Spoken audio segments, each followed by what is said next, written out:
kulan wacan daawada meel walbo aad joogto waxaad kusoo dhawaataa janaalka Leewaaye Films oo hadaan oo kale kuusoo gudbiya maqaaladii ugu dambeeyay ee la xiriira arrimaha Bollywoodka, Hollywoodka iyo Tollywoodkaba. haddii aad markaad ku horeyso janaalka aad ku cusub tahayna fadlan subscribe inoo saar, like inoo saar, asxaabtaadana la wadaag. maqaalkana maanta waxaan kusoo qaadanaynaa atriishooyinka kasoo jeeda koonfurta Hindiya, gaar ahaan kuwa Teluguga ama Tamilka iyo heerarkooda waxbarasho ee heerka jaamacadeed. atriishooyinkan ayaa qaarkood si fiican ugu muuqda Tollywoodka, laakiin waxay haystaan aqoon aan caadi ahayn oo ay mustaqbalkooda ku malmarin karaan marka laga soo tago in ay kamarada ay kasoo hor muuqdaan oo keliya.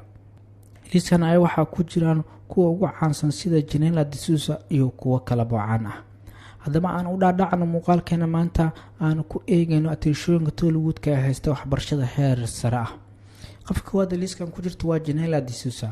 waxay haystaa shahaado heer jaamacadeed waxayna baratay maadada Bachelor of Management Studies BMS.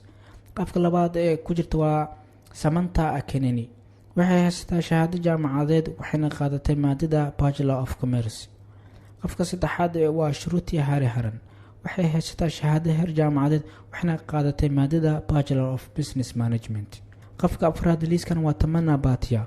waxay haystaa shahaado heer jaamacadeed waxayna qaadatay maadada Bachelor of Arts. qofka shanaad waa Taapsee Banu.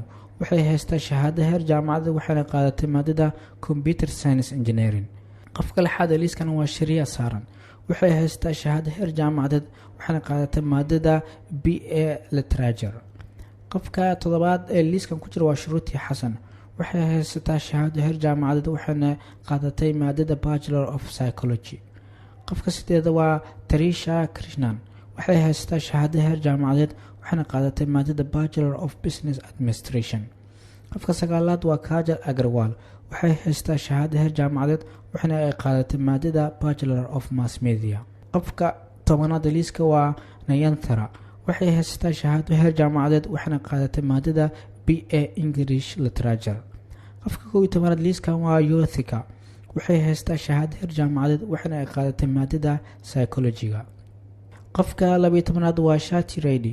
waxay haystaa shahaado heer jaamacadeed waxayna qaadatay maadada Biotechnology. qofka 13aad waa Nikki Galrani. waxay haystaa shahaado heer jaamacadeed waxayna qaadatay maadada Fashion Designing. qofka 14aad waa Anushka Shetty. waxay haystaa shahaado heer jaamacadeed waxayna qaadatay maadada Bachelor of Computer Applications. qofka ugu dambeeyay liiskan 15aad waa Tanya Ravichandran. waxay haysataa shahaado heer jaamacadeed waxayna qaadatay maadada Bachelor of Commerce. inta ayaan kusoo xirnaa liiska atriishooyinka Tollywoodka ee ugu aqoonta badan heerka shahaadada jaamacadeedna haysta.